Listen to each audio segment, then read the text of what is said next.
여러분은 법대로 이렇게 말하면 어떤 이미지가 먼저 떠오르십니까? 두꺼운 법전, 엄격한 판결, 벌 받는 느낌, 이렇게 딱딱하고 차가운 풍경을 떠올리시게 되나요? 하지만 오늘은 그 차가운 글자들 말고 조금 다른 시선으로 법을 바라보고 싶습니다. 오늘은 대한민국의 가장 큰 약속이 시작된 날, 제헌절이니까요. 우리가 매일 걷는 도로의 신호등, 이웃끼리 밤늦게 소음을 줄이기로 한 약속, 그리고 누구나 평등하게 행복해질 권리가 있다는 믿음. 사실 법의 진짜 얼굴은 우리가 서로 부딪히지 않고 평화롭게 살아갈 수 있도록 받쳐주는 보이지 않는 다정함에 가깝습니다. 법이란 우리가 함께 안전하고 행복하게 살아가자며 서로의 손을 잡은 커다란 울타리인 것이죠.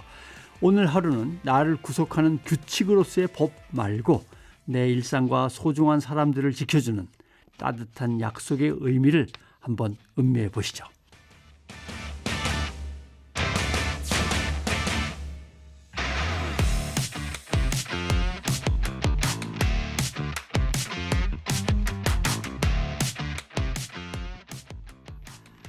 (7월 17일) 금요일 정오의 티어로즈 변상욱 쇼입니다. 제가 금요일마다 새로운 문명에 눈뜨고 있는 거 보이시죠? 예. MG평론가 김예니 씨에게서 하나씩 배우면서 제가 젊은 세대 쪽으로 조금씩 걸음을 옮기고 있습니다. 오늘은 힙한 장소들에 대해서 공부를 하게 됩니다. 그리고 앞서서 법은 우리가 함께 살아가기 위해 만든 보이지 않는 다정함이라고 말씀드렸는데, 그래서 딱딱한 무시무시하게 보이는 헌법 문장 뒤에 숨은 사람들의 이야기와 열망을 읽어내는 특별한 시간을 마련했습니다. 제헌절 기획 인터뷰, 역사학자 심용한 소장을 만나도록 하겠습니다.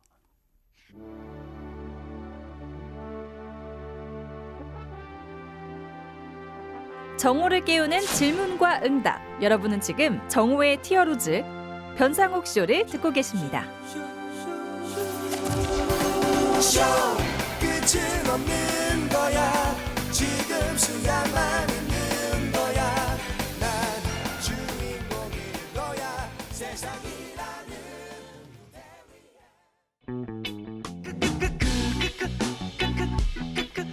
큰 걸 바라지는 않았어. 변상욱 쇼 영크크 트렌드 사전을 시작합니다. MG평론가 김예니 씨와 함께합니다. 어서 오십시오. 안녕하세요. 반갑습니다. 예. 요새 나날이 발전하는 제 자신을 보면서 뿌듯해하고 있습니다. 야, 젊은 트렌드에 이렇게 한 발 쑥 디디게 됐다라고 하는 거에 대해서 고맙게 생각하고 있습니다. 자, 오늘은 그럼 오늘은 MZ들이 많이 가는 핫플에 대해서 알려드리려고 하는데요. 핫플. 네, 서울에서 가장 핫한 곳이 어디라고 생각하세요? 저는 사무실이 성수동에 있었어요. 성수동이요? 예, 그래가지고 성수동을 자주 드나들면서 여기가 최고 요새 뜨거운 곳이라고 하니까 핫하고 힙하다는 성수동을 늘 느끼면서 살긴 했는데 요즘은 또 아닌 것 같더라고요. 요즘은요, 성수동도 약간 한물 갔어요. 그러면 자, 어딥니까? 그럼 요즘은 한남동? 아니? 한남동도 좋은데 요즘은 종로 3가가 그렇게 MZ들한테 뜨겁거든요. 원래 종로 3가요? 네, 종로하면 탑골공원이나 그렇죠. 귀금속 상가처럼 예, 귀금속 상가, 악기상가도 좀 있고. 네, 어르신들이 많이 가는 동네라는 이미지가 강했잖아요. 근데 지금은 완전히 달라졌거든요. 약간 레트로 열풍이랑 함께 MZ 세대가 열광하는 좀 뉴트로 열풍으로 MZ 성지가 됐습니다. 예. 야, 종로 3가 국밥집에 가면요. 네. 내 사인도 벽에 꽤 있어요. 정말 오래된 동네고 기자 생활하면 대개는 종로 3가에 가서 국밥 한 그릇 하고 소주 한 잔 하는 거는 일이니까 낮술도 하고 밤술도 하고 새벽술도 하고 거기가 뉴트로로서 성지가 됐다. 네. 제가 자주 가니까 한번 기자님 사인을 찾아오겠습니다. 알겠습니다. 그러면 종로 3가 겉모습으로는 많이 안 바뀌었기 때문에 어디가 시작이 돼갖고 종로 3가가 뜬 거예요? 처음 이제 시작은 익선동이었는데 아하, 익선동. 익선동을 이제 한옥을 개조한 카페나 뭐 식당들이 생기면서 젊은 사람들이 많이 유입이 됐고 이제는 그 열기가 옆 동네 서순락길까지 이어졌습니다. 아, 서술락길. 왜냐하면 종로 3가역에서 내려가지고 종로 5가 새로운 사무실로 건너가려면 뭐 갈아타면 되는데 지하철 갈아타는 거 귀찮잖아요. 맞아요. 그만큼 걸어가면 되니까 그때 지나가는 길이 서술락길이거든. 외국인들이 엄청 많은 건데. 맞아요. 요즘 외국인도 엄청 많고 젊은 사람도 엄청 많이 있습니다. 술락길 하니까 익숙치는 않을 거예요. 젊은 세대한테. 저도 그래서 조사를 조사를 해왔는데요. 해봤어요. 종묘 돌담을 따라서 이어지는 1.2km의 길인데 네. 조선시대 때는 순나군들이 밤마다 순찰하는 길이라서 서순락길이라고 한대요. 그래서 뭐 서울 한복판이라고 믿기 어려울 정도로 좀 고즈넉하고 좀 조용한 분위기를 가지고 있던 곳이었는데 요즘은 돌담을 바라보면서 이제 맥주나 와인을 한잔 하기도 하고 뭐 떡볶이나 타코를 곁들여서 뭐 한잔 하기도 하고 뭐 카페를 가기도 하고 그런 모습들을 많이 볼 수 있습니다. 듣기만 해도 분위기가 좋네요. 뭔가 어떤 정감 있고. 그렇죠. 예. 그러면 사진들 많이 찍던데요. 맞아요. 그래서 요즘 SNS에 보면 서순락길 돌담을 배경으로 찍은 배경도 엄청 많고 특히나 아까 말씀하셨던 것처럼 외국인 관광객들도 많아서 좀 한국적인 분위기를 느낄 수 있는 곳이다. 이런 반응이 많습니다. 그러고 보니까 좀 미안한 것도 있네요. 왜냐하면 외국인들 같은 경우 멋지게 사진을 찍으려고 그러는데 서술락길이 좀 좁잖아요. 맞아요. 그러니까 제가 지나가려고 그러면 사진 찍다가 멈추고도 비켜서 제가 많이 기다려 드리겠습니다. 예, 어려워하지 마시고 저한테 찍어달라고 부탁을 하셔도 됩니다. 그렇군요. 근데 진짜 오래된 골목이라 그냥 빨리 지나치지 거기를 뭐 돌아보거나 뭐 매력을 느껴보려고 이렇게 둘러보거나 이러는 게 별로 없어서 그런데 서술락길만 걷고 집에 가는 거는 좀 그렇죠? 맞습니다. 진짜 재밌는 건 저녁부터 시작이 됩니다. 서술락길에서 이제 산책이랑 카페를 즐긴 젊은 사람들이 밤이 되면 자연스럽게 종로 3가로 이동을 하는데요. 그 포장마차 거리에서 종로 3가역 6번 출구입니다. 한 300m, 500m 정도 이어지는 포장마차 거리가 또 요즘에는 평일에도 자리가 없을 정도거든요. 그래서 실제로 예전에는 직장인들이랑 어르신들의 공간이었다면 요즘에는 20, 30대가 훨씬 많습니다. 이것도 또 미안한 게 있네. 왜냐하면 고기 굽는 냄새와 연기 때문에 일부러 피해 다녔거든요. 그동안. 왜냐하면 나이 들면 북적북적하고 요란한 걸 별로 안 즐기니까 열심히 그쪽으로 가보겠습니다. 가보겠습니다. 근데 팍팍하게 들어섰는데 합석도 해요? 요즘에 지나다니다 보면 뭐 두 분이서 오셨어요? 뭐 이런 식으로 합석을 하는 제안도 엄청 많았거든요. 그래서 오히려 여기가 좀 더 핫플으로 뜨고 있기도 합니다. 기자님은 혹시 합석해 보신 적 있으신가요? 사실 종로 3가의 뒷골목은 합석 자체가 전통이에요. 진짜요? 네. 처음 알았네요. 국밥집에서 혼자 이렇게 국밥 먹고 있으면 할아버지가 또는 할아버지 할머니가 막 숫자 맞는 대로 막 합석을 하는 그것 자체가 종로 3가. 뭐야? 종로 3가의 전통 자체가 그거거든요. 그 합석이요. 요즘은 약간 인연을 찾고 짝을 찾고 그런 합석이 이제 대세거든요. 그럼 갈래나. 그럼 거기를 그런 약간의 그 팅 장소로 이용도 한단 말이에요? 헌팅 장소로 좀 유명해지고 이래서 있습니다. 인간은 배워야 돼. 그거 자세히 좀 설명해봐요. 어떻게 한다고? 그럼 이제 지나다니다 보면 뭐 두 분이서 오셨어요? 세 분이서 오셨어요? 이렇게 물어보고 괜찮으시면 같이 한잔 하시겠나요? 이렇게 물어보는 거죠. 좀 밖에서 옛날 부킹이랑 비슷한 거예요? 그때 오케이. 자, 그러면 그런 낭만도 있고, 그럼 이제 뭔가 좀 다른 분위기로 건너가 봅시다. 알겠어, 이제. 밤의 익선동 제가 노리고 있습니다. 그래서 뭐 세대를 불문하고 연애도 하고 싶고 새로운 인연을 찾고 싶는 건 늘 비슷한 것 같습니다. 그래서 이번에는 또 더위를 피해서 여름에 가장 뜨거운 한강 수영장으로 가보려고 합니다. 한강 수영장. 미안합니다. 한 번도 가본 적이 없어요. 정말요? 요즘에 MZ세대가 가장 많이 찾는 이제 핫플이 또 한강 수영장인데 어. 옛날에는 좀 아이들을 데리고 가는 가족 피서지 같은 느낌이 강했으면 요즘은 퇴근한 직장인들이나 뭐 러닝을 하고 바로 가기도 하고 좀 가방에 수영복을 넣고 출근을 할 정도로 새로운 여름 문화가 되고 있거든요. 오, 그러네요. 한강변 쭉 러닝 한번 하고 수영장으로 퐁당. 네. 그것도 괜찮은 것 같은데요. 수영복을 근데 챙겨갖고 출근을 해요? 맞아요. 그래서 SNS 상에서 퇴근하고 바로 한강에 입수한다. 뭐 이런 컨텐츠들도 굉장히 많고 또 옛날에는 뭐 휴가를 내서 굳이 휴가를 그러니까 뭐 피서지에 갔다면 요즘은 퇴근하고도 바로 갈 수 있는 그런 매력이 있는 거죠. 근데 이게 장마 때 물속에서 비 맞는 거 재밌거든요. 맞아요. 아, 수영장들이 가면 혼지는 잘 모르겠는데. 그래서 올해는 분위기가 더 달라졌는데요. 음. 작년부터 한강 수영장이 야간에도 개장을 하고 있어요. 네. 그리고 올해부터는 또 저녁마다 DJ 공연이 열리는데요. 그래서 EDM 음악이 나오면 다 같이 뭐 물을 튀기기도 하고 오. 장난도 치면서 5,000원짜리 흠뻑쇼라는 이야기도 나오고 있습니다. 흠뻑쇼. 네. 5,000원짜리. 네. 아, 야, 이거 재밌겠네. 입장료가 5,000원이니까 5,000원짜리 흠뻑쇼 뭐 당연히 그렇게 부르는 거겠죠? 그쵸. 뭐 그런 워터파크 같은 데도 가려면 막 7만 원, 8만 원 비싸잖아요. 근데 한강 수영장은 성인 기준 5,000원이니까 가격 부담도 없고 또 회사 끝나고 바로 갈 수 있는 게 가장 큰 장점인 거죠.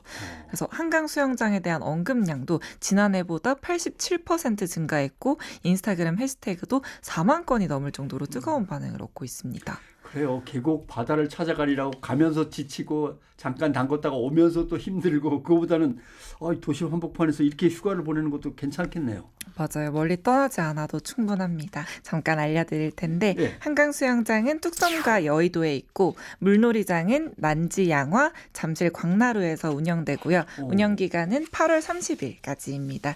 주간은 오전 9시부터 6시까지 하고 있는데요. 여의도와 뚝섬은 7시부터 10시까지 야간 개장도 하고 있으니까요. 그리고 그 점심시간이 12시부터 1시까지는 휴장을 하고 휴장이 있어요? 네, 오. 저녁 시간도 6시부터 7시까지는 그러니까 제한되니까 예. 참고하시면 좋을 것 같습니다. 예. 밥 너무 많이 먹고 바로 물속으로 풍덩 들어가지 마시고요.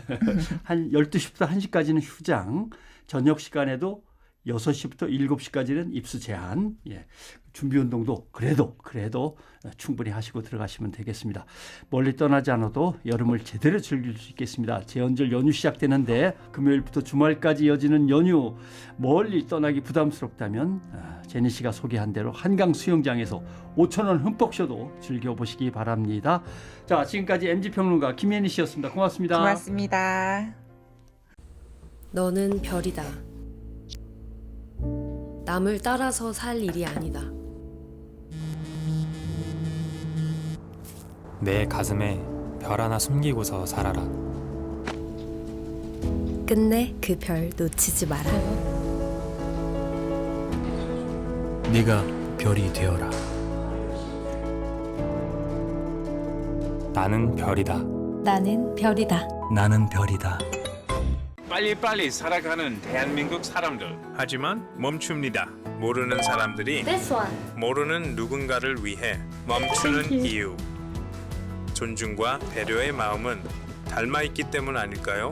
가장 빠른 나라의 가장 따뜻한 멈춤이 우리를 하나로 만듭니다. 이어서 보는 라디오 변상욱 쇼가 방송됩니다.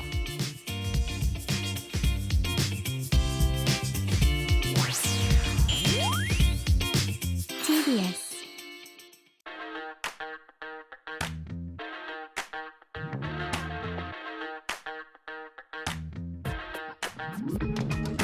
정오를 깨우는 질문과 응답. 여러분은 지금 정오의 티어로즈 변상욱 쇼를 듣고 계십니다.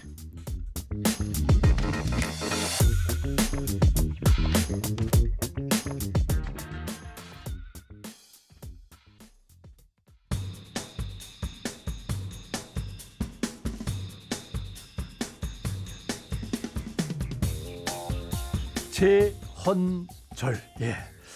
헌법을 만든다. 그리고 헌법의 역사를 생각해보자. 그렇다면 이게 한국의 현대사가 여기에 다 들어가 있고 또 법도 알아야 되고 역사도 알아야 되는 복잡한 문제. 그래서 대한민국의 헌법에 대해서 이야기를 들으려면 기획 인터뷰 누구를 불러야 될까? 뭐 한 사람밖에 없습니다. 헌법의 상상력 저자, 역사학자 심용환 역사인 교육연구소장이 이 자리에 나오셨습니다. 어서 오십시오. 네, 반갑습니다. 안녕하세요. 안녕하세요. 반갑습니다. 자, 지난번에 만났을 때는 저 유튜브에서 이런저런 얘기를 잠깐 나눴습니다만 오늘은 제헌절을 맞아 기획 인터뷰로 만나게 되겠습니다. 자, 이런 얘기 끝나면 이런 얘기를 꺼내면 조금 왜요? 쑥스러운데 공휴일이 됐습니다. 그러니까 근데 연관 검색어로 계속 뭐 포탈 열어가지고 작업하려고 그러면 제헌절 공휴일, 제헌절 공휴일. 네. 그게 한 몇 달 전부터 뜨는 것 같아요. 그러니까 저도 이게 공휴일이 된 게 뭔 의미 있는지 모르겠는데 사실 그런 거 있지 않습니까? 그러니까 3.1절이 공휴일인데 네. 사실 3.1절 이후에 개학을 하기 때문에 거의 의미가 없거든요. 그래서 7월 17일이 이제 제헌절이라는 게 공휴일이 된다는 게 뭔 의미가 있는지 모르겠지만 그래도 어찌됐건 뭐 공휴일이 됐다는 건 그만큼 정부가 좀 이 명절이라고 얘기되나요? 혹시 예리해. 왜냐하면 7월 17일 제헌절 공휴일 돼봤자 네. 여름 휴가 중이어서 그러니까. 의미가 별로 안 느껴지는 맞아요, 이런 사람들 맞아요. 꽤 있습니다. 6월이 됐든 8월이 됐든 해야 되는데 좀 아쉽습니다. 아쉽습니다. 그런데 또 이런 건 있어요 분명히. 어떤 그 국경일이 네. 공휴일이 아니면 이건 나라도 이 공휴일을 그렇죠. 그렇게 안 지정한 거 보니까 이 국경일의 의미는 좀 그렇죠, 예를 들면 그렇죠. 국보로 지정되느냐 보물로 지정되느냐 이거와의 차이 같이. 네. 그러니까 한글날이 좀 애매하긴 한데 한글날을 좀 빼고 말씀드리면 3.1절 그러니까 우리가 이제 독립운동했고 그리고 이제 광복절 해방했고 그리고 이제 제헌절 그러니까 제헌절을 통해서 헌법을 만들었고 이런 식의 어떤 그 국가가 만들어져가는 과정을 현재 국경일로 다 해놓은 거거든요. 그래서 이제 근데 이제 그동안에 제헌절이 좀 빠져 있었기 때문에 이번에 어찌됐건 공휴일이 된다는 건 그만큼 좀 의미를 갖는 여기 개천절이 또 있네요. 개천절 같은 경우는 이제 어디됐고 우리가 이제 단군의 후손이고 민족 정체성이 있다 이렇게 들어가는 거니까. 그렇죠. 아무튼 그래도 엉뚱한 얘기입니다만 네. 윤석열 피고인의 공헌이 좀 있어요. 네. 헌법을 갖다가 확 흔들어 가지고 네. 헌정 질서가 무너진다는 게 뭐구나. 네, 네. 헌법 속에 이런 걸 갖다가 빈틈을 만들어 놓으면 네. 또 나중에 어떻게 악용할 수도 있구나. 네, 네. 그래서 헌법이라는 게 이렇게 소중한 거였구나라는 네, 걸 일깨우신 사람이 있습니다. 네, 좀 역설적이고요. 그래서 사실은 이제 박근혜 대통령 때 이제 탄핵 사태 때 이제 헌법에 대한 관심이 가장 높았어요. 그래서 그때 기억하시겠지만 겨울에 한 3개월 정도 시위할 때 광화문에 가보면 이제 현재 헌법을 이렇게 요약집을 만들어서 그 책자를 나눠주기도 하고 그랬었던 시절도 있고 사실은 냉정히 말씀드리면 헌법은 현재 중학교 때부터 배웁니다. 중학교 교과서에 이미 헌법에 대한 교육이 들어가 있어요. 근데 문제는 이제 그걸 이제 암기식으로 배우니까 이게 내면화되거나 가치로 이해가 안 되는 거죠. 기억나네요. 헌법 전문은 전부 다 몇 천자로 돼 있으면 뭐 이런 거나 달달달 외워갖고 시험에 나오고. 네, 그러니까 아무 의미 없죠. 물론 그 선배님 세대처럼 그런 걸 시험 보진 않고, 근데 이제 되게 구성 원리나 뭐 삼권 분립이니 헌법의 가치를 뭐 인간의 존엄성 같은 걸 배우긴 하지만 결국은 시험이니까 더군다나 이게 굉장히 좀 추상적인 내용이잖아요. 그러니까 이제 좀 어려운 거죠. 그러니까 지금도 그렇게 공부할 것 같긴 한데 헌법 전문 딱 해놓고 밑줄 긋고 여기가 1, 2, 동그라미 3, 4, 그렇죠, 5 이렇게 해서 딱 해서 시험 문제 풀기에 딱 맞는 것만 배운단 말이죠. 네네. 그게 교육 과정에 들어갔음에도 불구하고 교육 현실의 좀 한계다라는 것도 더불어 말씀드리고 싶습니다. 그러면 헌법이란 이렇게 소중한 것이다 한마디로 이렇게 딱 요약을 해주신다면 헌법은 사실은 소중한 게 된 것 같아요. 그러니까 원래는 헌법에 등장은 이따가 다시 한번 말씀드리겠지만 3.1운동의 여파 속에서 임시정부가 만들어질 때 임시헌장이라는 이름으로 처음 등장을 했고요. 그러니까 현행헌법은 아니지만 원형헌법이고 그다음에는 어찌됐건 해방이 된 다음에 48년에 제헌헌법을 통해서 대한민국 정부가 또 수립이 됐으니까 그리고 이제 결정적인 건 선배님이 저보다 훨씬 더 생생하게 기억하시겠지만 87년 민주항쟁을 통해서 또 그때 이제 뭐 거리에서 민주헌법 쟁취라는 게 뭐 열망이었지 않습니까? 그렇죠. 그래서 한국에서는 헌법이라는 게 항상 이렇게 좀 가치 있게 왔었고 그래도 이제 한 30년간은 거의 뭐 좀 잊혀질 뻔했지만 최근에 이제 세 차례 노무현 대통령, 박근혜 대통령, 윤석열 대통령 탄핵 사태 때 이제 헌법이라는 질문이 다시 왔기 때문에 여튼 한국인들한테 헌법은 그래도 좀 뜨거운 이름이다. 이렇게 말할 수 있을 것 같습니다. 그러니까 맨 처음에는 전두환이라고 하는 어떤 권위주의 정권의 그 수장을 끌어내려야 된다라는 그렇죠. 생각만 했어요. 그렇죠. 그러려면 다른 대통령을 뽑아야 되는데 그러니까 직선제 쟁취, 맞아요. 대통령을 국민의 손으로 뭐 이렇게 했는데 너무 좁게 생각한 것 같은 거예요. 그러니까 나중에 그 구호가 헌법을 민주적으로 맞아요. 다시 바꿔서 제대로 된 국민의 헌법, 제대로 된 나라의 헌법을 가져야 된다. 맞아요. 이 생각 때문에 이제 헌법에서 민주헌법 이렇게 하고 맞아요. 민주헌법 쟁취 이렇게 네. 된 거죠. 예. 네, 네. 헌법 앞에 민주자가 붙는 게 너무나 당연한 건데도 그거 붙이는 게 그렇게 어려웠으니까. 그러니까요. 네. 네. 그러면 자 헌법의 상상력, 네.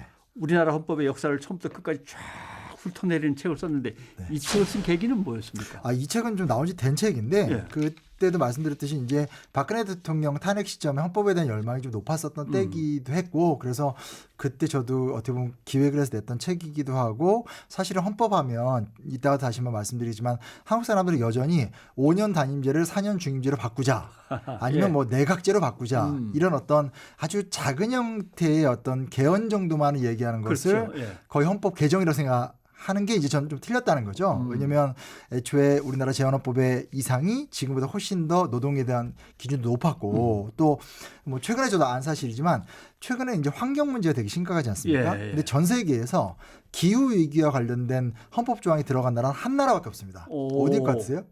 엉뚱한 나라예요. 우리예요? 아니에요. 아니에요? 우리는 개정이 안 됐잖아요. 과테말라입니다.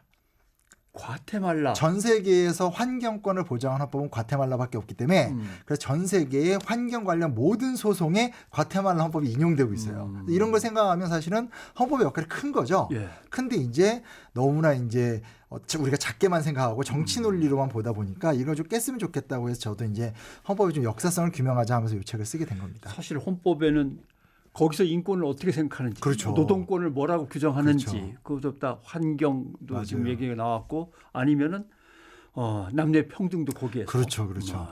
헌법이 어떻게 방향을 잡았냐에 따라 이제 그 밑에 법률들이 이제 특히 정해져 우리나라 있으니까. 이제 워낙 그 남녀 차별이 심했던 나라이기 때문에 임시정부의 헌장에서도 이제 남녀가 절대 평등하다. 그렇죠, 그렇죠. 그 얘기를 계속 했기 때문에 또 우리가 남녀 평등도 또 강조하는 헌법을 갖고 있는 것도 재밌죠. 네. 근데 우리나라 헌법이 뭐 과테말라의 환경권처럼 최초로 한 거 뭐 이런 거 없습니까? 최초로 한국 사람들 이런 거 너무 좋아해서 되게 최초 좋아해 우리. 네, 최초 좋아하는데 이제 뭐 굳이 얘기한다면 민주주의와 공화국이라는 단어를 같이 써서 대한민국은 민주공화정으로 함이라는 단어가 이제 19년 3.1운동의 여파소에서 만들어진 최초의 원형 헌법인 임시헌장에 처음 등장합니다. 그러니까 재밌게도 민주주의란 단어랑 공화국 혹은 공화주의는 따로 썼대요. 그러다 이제 우리나라가 처음으로 민주공화국이라는 단어를 썼고 우리한테 영향받은 것 같지는 않지만 그로부터 한 3, 4년 후에 동유럽에서 이제 민주공화국이라는 단어를 썼죠. 아마도 이거는 그 식민지 혹은 식민지에 준하는 어려운 상태에 있었던 민족이 민주주의와 공화국을 함께 달성하려고 했었던 의지 같은데 이미 그러니까 19년 단계에서 우리는 굉장히 세계사의 흐름을 빠르게 이제 따라 붙었다고 좀 볼 수 있는 거죠. 사실 좀 민주주의는 클래시니까 그렇죠. 데모크라시니까 이거는 뭐 다수결이라든가 맞습니다. 보통 투표라든가 이제 방법론에 대한 것이고 그렇죠. 이쪽에 공화주의라고 하는 건 이건 이제 이념입니다. 이건 그렇죠, 그렇죠. 우리는 무엇을 위해 어디로 갈 건가를 그렇죠, 이제 규정하는 거고. 근데 사실은 민주 너무하다 보니까 공화에 대해서 조금 소홀히 하는 경우는 있는 것 같습니다. 그리고 이제 어찌됐건 공화국은 로마의 법이기 때문에 권력을 쪼개서 견제한다는 건데 사실은 지금 오늘 이 순간에도 우리는 거의 모든 일을 대통령이 다 해주길 바라는 거의 전제 왕권과 같은 인식을 항상 갖고 살기 때문에 공화국이라는 단어를 우리가 좀 진지하게 많이 생각을 해봐야 될 것 같아요. 그러니까 결국 만드는 자와 집행하는 자와 판결하는 자를 나눠 놓는 것이 이 로마인들이 발견한 미학이기도 하고 각각의 역할로 그들이 인정을 받아야 되는데 한국은 이제 결국 모든 게 다 이제 수렴이 돼서 국회의원도 장관이 돼야 되고 국회의원이 지사가 되고 지사가 되고 나면 대통령이 되는 그러니까 이게 수신제가 치국평천하라고 하는 정근대적인 논리에 그대로 매몰되어 있는 거죠. 우리의 헌법과는 좀 안 맞습니다.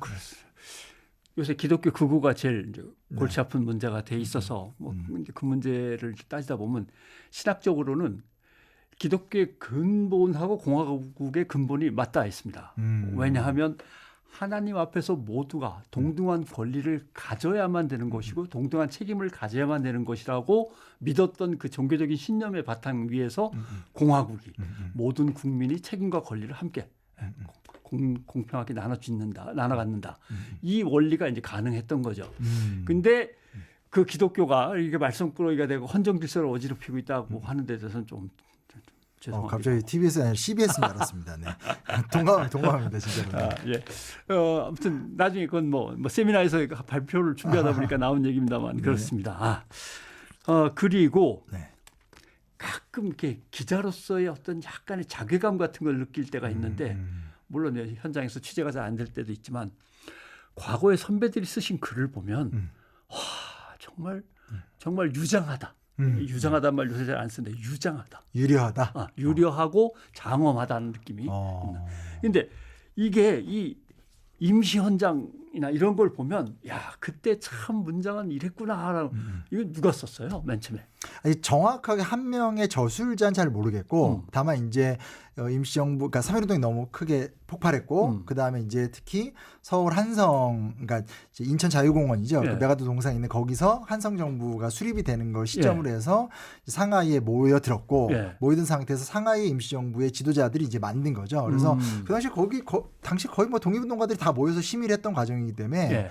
뭐라 해야 되나 집단지성의 결과 이렇게 봐도 좋을 것 같습니다. 그럼 조소왕 선생이라는 말은 왜 생겨났을까? 조소왕은 이 당시에는 이제 그 중요했던 건 아니고 임시 헌장은 19년 3.1운동 때고 3.1운동 때고 그 이후에 1930년대 때 맨 처음에 이제 일본에 대한 독립만이 목표였는데 그렇죠. 시간이 지나 보니까 세계 경제 대공황도 일어나고 뭐 자본주의 폐해도 보게 되고 사회주의도 뜨고 이걸 보면서 우리가 새롭게 만들 나라는 일본을 몰아내는 게 중요한 게 아니라 확실히 조선과 다른 업데이트된 나라를 만들어야 되겠다. 근데 그게 뭐냐 했었을 때 조소왕이 이제 3균 세 가지 것을 고르게 한다. 그러니까 정치와 경제와 교육을 고르게 해서 어떤 더 나은 그러니까 기계적인 평등의 사회주의나 너무나 이제 불평등이 인정되는 자본주의를 뛰어넘는 좀 대안적인 방향을 만들겠다라고 했던 게 이제 조소왕의 3균주의고요. 그게 이제 40년 대한민국 건국강령으로 이제 딱 세팅이 됐던 거죠. 왠지 삼민주의가 떠오르긴 하는데 중국에 영향 받았죠. 영향을 받은 걸까요? 네. 그래서 거기에서 삼균으로 간 나름대로의 그렇죠. 어떤 전환이 있군요. 삼민은 이제 아무래도 순원 같은 경우는 이제 청나라를 타도하고 근대 민권이나 이런 걸 받아들이겠다는 생각이 강했다라면 삼균은 우리의 전통, 그러니까 우리가 근대적인 민주주의를 받아들이긴 하지만 원래 조선이나 정도전이 꿈꿨던 이런 어떤 유교적 전통도 우리는 굉장히 평등지향적이다. 이 얘기를 제가 예전에 헌법의 상상의 책을 내고 처음 강연회 갔다가 강연에서 할아버지가 저한테 막 소리 지르고 그랬어요. 근데 실제로 초기에 우리나라 재헌헌법 국회 속기록 같은 거 읽어보면 굉장히 노동 문제, 평등, 균등 이거를 상식적으로 얘기를 했고 사실 그 여론이 있었기 때문에 이승만 대통령이 뭐 토지개혁도 하고 그런 거지 뭐 영화 건국전쟁이 나오는 것처럼 뭐 이승만 대통령 홀로 백성들을 하려와 같이 여기서 무슨 토지개혁을 했다라는 건 어불성설인 거죠. 그러니까 이게 헌법이 어떤 과정을 거쳐 어떤 수많은 사람들의 노력을 통해서 전부 다 조금씩 모양이 만들어진 거에 대해서 심지어 1962년에 박정희 대통령 저서 나왔던 우리 민족의 나갈 길이라는 책을 봐도 대통령 선거 출마하기 전에 썼던 책인데 거기 봐도 산업화를 왜 하냐 민족적 평등에 도달하기 위해서 한다. 그래서 균등이나 평등 그러니까 박정희가 했던 얘기입니다. 그래서 균등이나 평등이라는 단어는 사실은 1960년대까지는 우리 민족이 어떻게 보면 상식적인 반드시 해야 되는 이런 입장이었던 거고 그게 재헌헌법에도 많이 또 들어가 있었던 거죠. 자, 삼균이라는 생각을 그러니까 뭐 봉건제에서 빨리 이쪽으로 넘어와야 되니까 민권을 자꾸 얘기하다 보니까 삼민주가 나왔지만 네네. 우리는 훨씬 더 그로부터 이제 업그레이드 돼 있는 상황에서 삼균 나라를 어떤 식으로 만들 건가에 대한 꿈이 여기에 담겨 있습니다. 그렇습니다.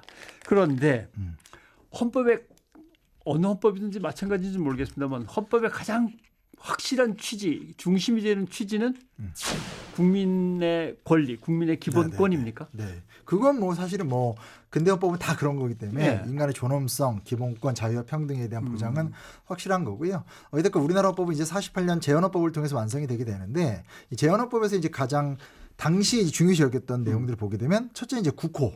그러니까 대한 제국에서 대한민국으로 가는. 그리고 중요하죠. 그리고 이게 사실은 자꾸 놓치는데 임정 얘기하는데 임정의 이름이 대한민국입니다. 그러니까 우리는 조선에서 대한제국을 거친 다음에 임시정부를 거쳐서 대한민국 정부가 됐다는 거죠. 그러니까 자꾸 임시사무소 같은 개념으로 사람들이 받아들이는 게 문제라니까. 그래서 임정이 말벌이 돼 있지만 그 임정의 이름이 대한민국이거든요. 대한민국. 예, 그래서 그걸 확정하는 게 가장 컸고 대한민국으로 국호로 가는 거에 대한 이견은 거의 없었습니다. 아주 소수가 뭐 고려공화국 같은 얘기를 하긴 했지만 거의 영향이 없었고 대부분 다 민국으로 가자라고 주장을 했었고 그 두 번째가 놀라운 건 노동 문제입니다. 노동. 예, 그래서 현행헌법에도 빠진 게 이제 이균점권인데 일정 정도 이상의 이유는 기업주와 노동자가 공유해야 된다. 균점해야 된다라는 균점. 이 균점권이라는 개념이 사실은 재헌헌법엔 들어가 있죠. 예. 예, 그래서 근데 그 당시에 봐도 저는 이 내용을 보면서 논란이 심할 줄 알았는데 왜냐하면 한편에선 토지개혁 얘기하고 한편에선 이익균점을 이야기하는데 그래서 워낙 사회적 분위기가 혁명적이었고 미래에 대한 기대가 높았기 때문에 소작제를 없애서 농민들에게 자기 땅을 돌려주고 농촌에선 공장에선 앞으로 산업이 발전할 거니까 노동자들에게 일정 정도 이상의 수익을 환원하면 그거는 노동자만이 아니라 자본가에게도 굉장히 유리한 구조가 될 것이다. 이걸 세팅하자라고 하면서 재헌헌법부터 하여튼 박정희 정권 등장하기 전까지는 저게 있었습니다. 그런 게 균등 정신인 거죠. 생각해 보면 자본의 어떤 그 카르텔이나 힘 같은 게 맞아요. 형성이 안 됐을 때니까 그쵸. 예, 가능했고 또 하나는 1920년대 30년대를 지나서 40년대로 가까이 가면서 실제로 일제 강점기에서 독립운동을 치열하게 했던 네네. 노동자 세력이라고 하는 그렇죠, 것들이 이때 그렇죠. 분명히 있었다라고 맞아요, 하는 걸 맞아요. 염두에 둔 거겠죠. 네, 그 실제로 이제 그걸 주도했던 문시환 의원 같은 경우가 대한노총 국회의원이에요. 오. 그러니까 이게 지금 되게 낯선 게 지금 우리나라 민주노총 국회의원 없잖아요. 근데 해방 야. 재헌헌법 때는 대한노총 국회의원이 5명이 넘었습니다. 이게 상당히 나라가 후퇴한 것 같은 느낌이 그렇죠, 들어요. 그렇죠. 헌법을 공부하는 게 중요성이 뭐냐면 남의 나라 무슨 북유럽이 좋다 이게 아니라 1945년, 50년 이때 우리가 얼마나 뜨거웠고 다양한 생각을 했는가. 근데 그게 사실 한국 전쟁 그리고 그 이후에 박정희 정권의 산업화의 성과 때문에 다 묻혀버렸다. 이 얘기는 우리가 좀 따져볼 필요가 있습니다.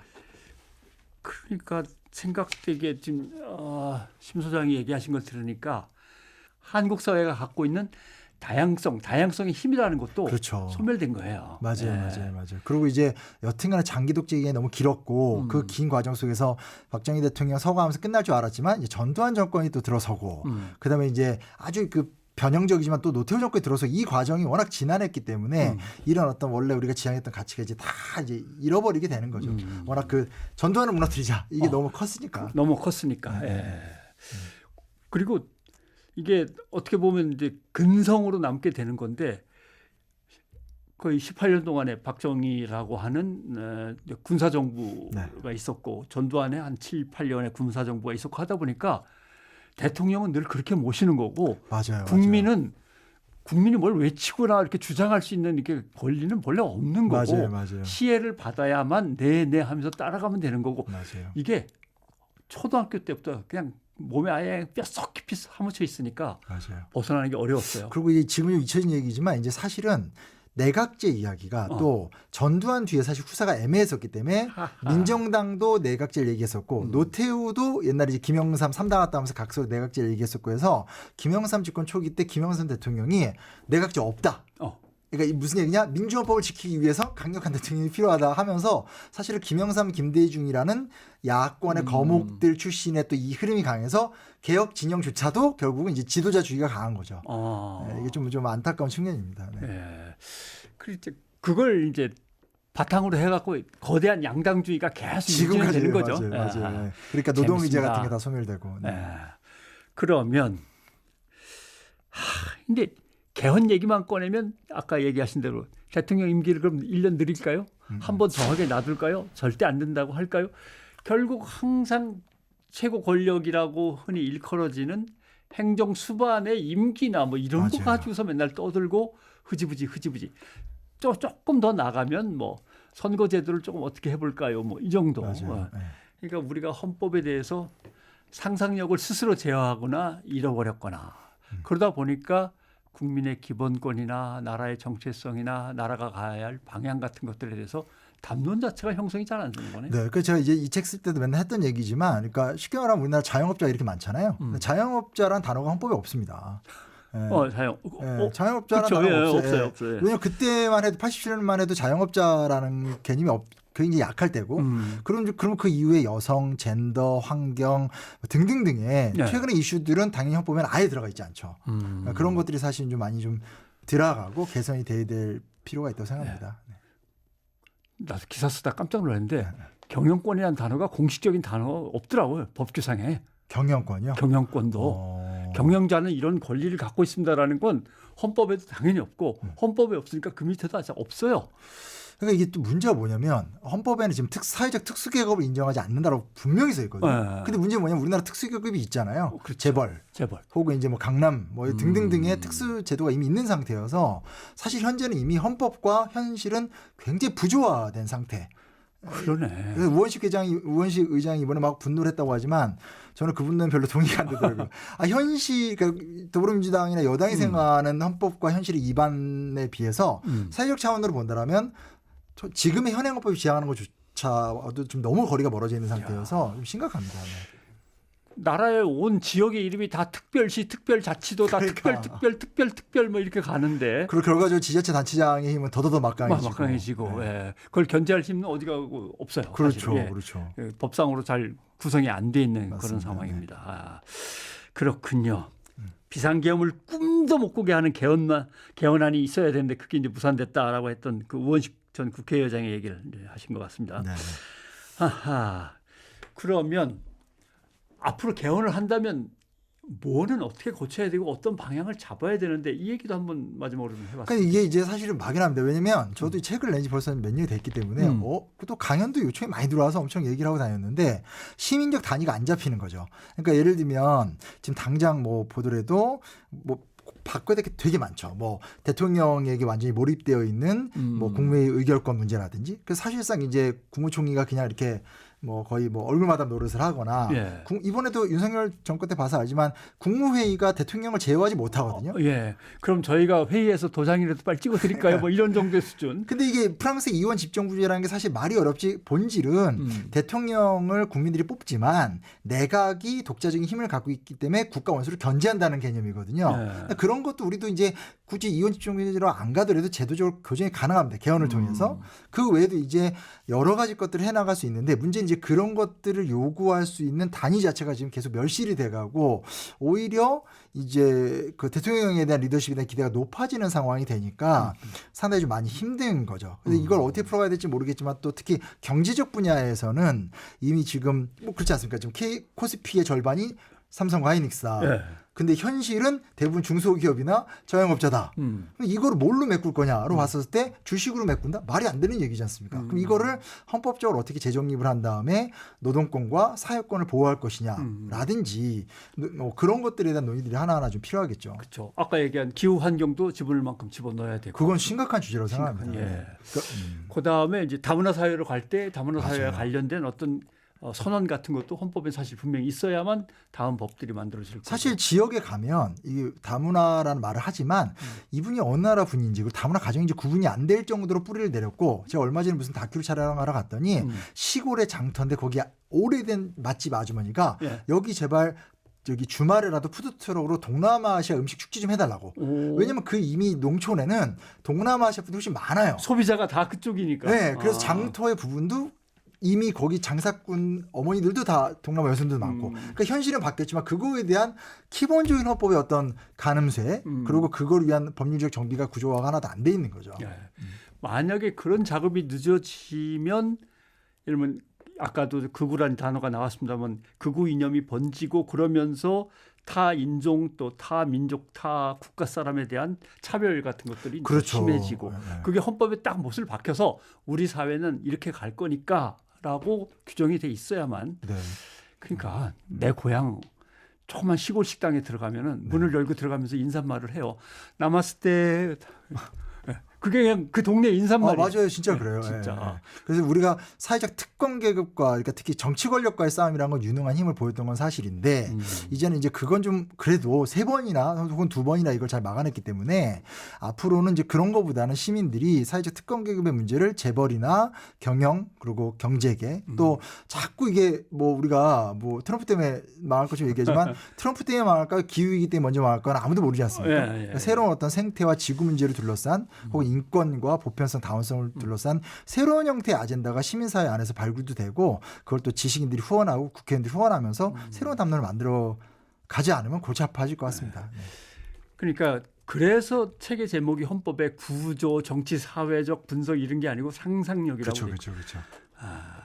그런 키워드들을 꺼내려면 네. 우리가 갖고 있는 상상력과 꿈을 제어하면 그런 단어가 안 나오겠군요. 네. 알겠습니다. 자, 헌법의 상상력의 저자인 역사학자 심용한 역사인 교육연구소장과 함께 재헌절 특별 기획 인터뷰로 진행을 해봤습니다. 헌법 그만큼 소중하고 그만큼 우리의 바탕이자 근간인데도 불구하고 제대로 공부 안 했던 거에 대해서 반성을 하면서 새로운 상상력에 의해서 새로운 헌법이 나라를 위해서 빨리 만들어지기를 소망해 봅니다. 자, 오늘 이렇게 바쁜 시간 내주셔서 고맙습니다. 네, 감사합니다.